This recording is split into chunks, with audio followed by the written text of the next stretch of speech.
Let me come back immediately in the studios here. Let me come to you, Yasir Arman again. You have participated in an election, in fact, that was considered to be a landmark in as far as your country is concerned. What kind of election was that? Is it really something that you describe as an election, or is there another word for it? Well, there is another one for it because the elections was controlled by General Bashir and his government is controlled by the Islamic movement, which is ruling now Sudan for 23 years. And it is an election that came in the country with the same political party with whom we are competing.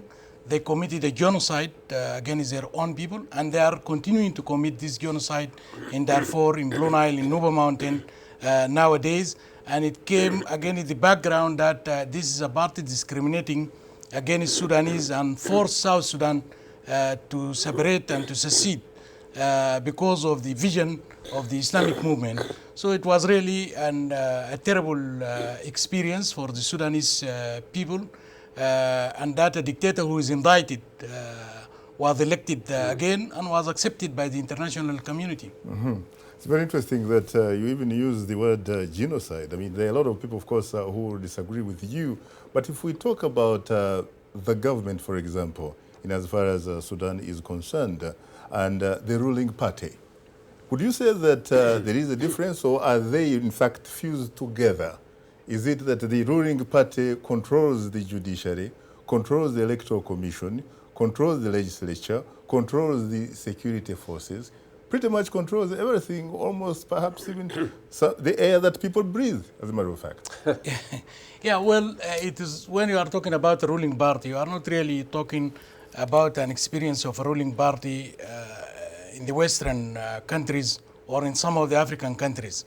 The Islamic movement in Sudan, they transform all the government institution including police, judiciary, into one party institutions, and that ideologically belonging to the ruling party. As of now, there is no national armed forces or police or judiciary in Sudan. They have been politicized, and this is one of the worst African experience. And then again, when we were talking on the speech, and we are talking about situation in Mali. Actually, the Islamic movement in Africa, they have a network. It is not only about Mali, and the experience of Sudan is going to be copied on other African situation.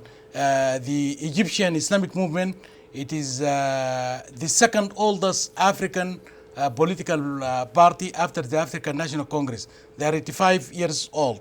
They will go to the same direction of Sudan because their vision is based on not accepting the African diversity.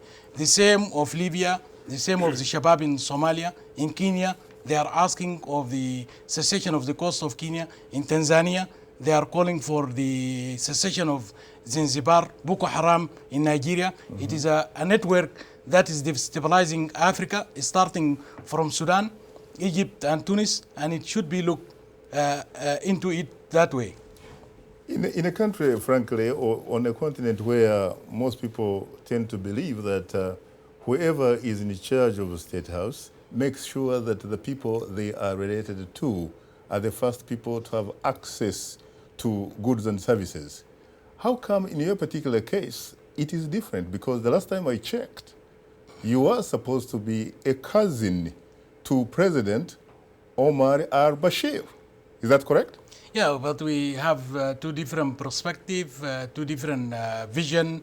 I believe in the New Sudan vision that basically saying that the Sudanese people, regardless whether they are Arab or African, Muslims or Christian, they have to be a Sudanese on the first place. Bashir have an Islamic political Islam vision that is targeting even the Muslims themselves, and it is a vision that led Sudan into genocide and divided Sudan, and he's continuing doing the same. Do you talk sometimes? Do you interact with him? We did during the interim period when we have the peace agreement, but it didn't work. But as relatives, don't you interact? We don't interact. We are in different boats and we are in different directions too.